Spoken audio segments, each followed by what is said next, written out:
Dans une humble étable de Bethléem, sous un ciel étoilé, naquit un enfant qui allait changer le cours de l'histoire. Cet enfant, Jésus, était le fruit d'une promesse divine, attendue comme le Messie, porteur de lumière et d'espoir pour l'humanité. Sa naissance, bien que miraculeuse, ne fut pas sans péril. Le roi Hérode, craignant pour son trône, ordonna un massacre brutal des nouveau-nés. Mais grâce à des songes divins, ses parents, Marie et Joseph, protégèrent l'enfant en fuyant en Égypte.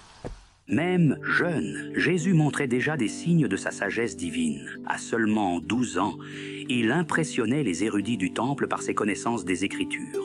Et Jésus, dans toute sa sagesse, disait « Ne savez-vous pas que je dois être dans la maison de mon Père ?»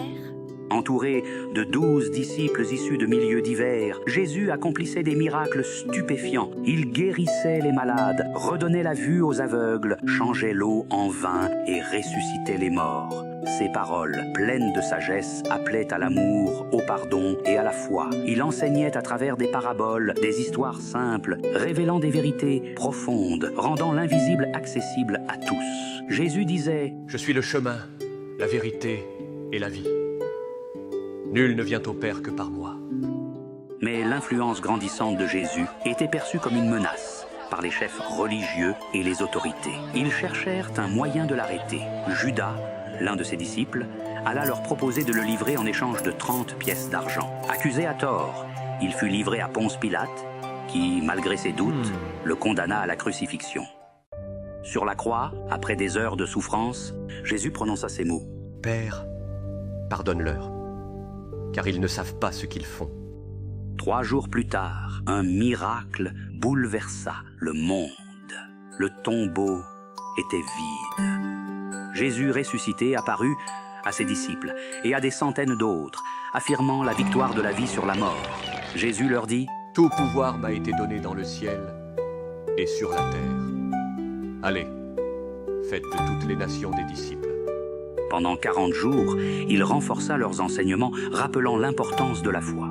Avant de monter au ciel, il laissa une promesse, celle du Saint-Esprit, un guide divin pour tous les croyants. Cette promesse devint le fondement du christianisme.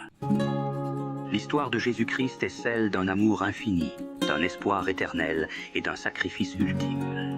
Jésus n'était pas seulement un homme, mais Dieu lui-même, venu sous forme humaine pour nous montrer le chemin de la vérité, de la vie et de la rédemption.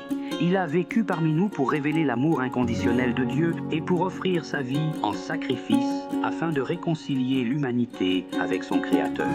Sa venue avait un but profond, nous enseigner à aimer, à pardonner et à vivre dans la foi. Il est venu pour que nous puissions être sauvés, pour que nous puissions expérimenter la paix intérieure et pour offrir à chaque être humain la possibilité d'une vie éternelle.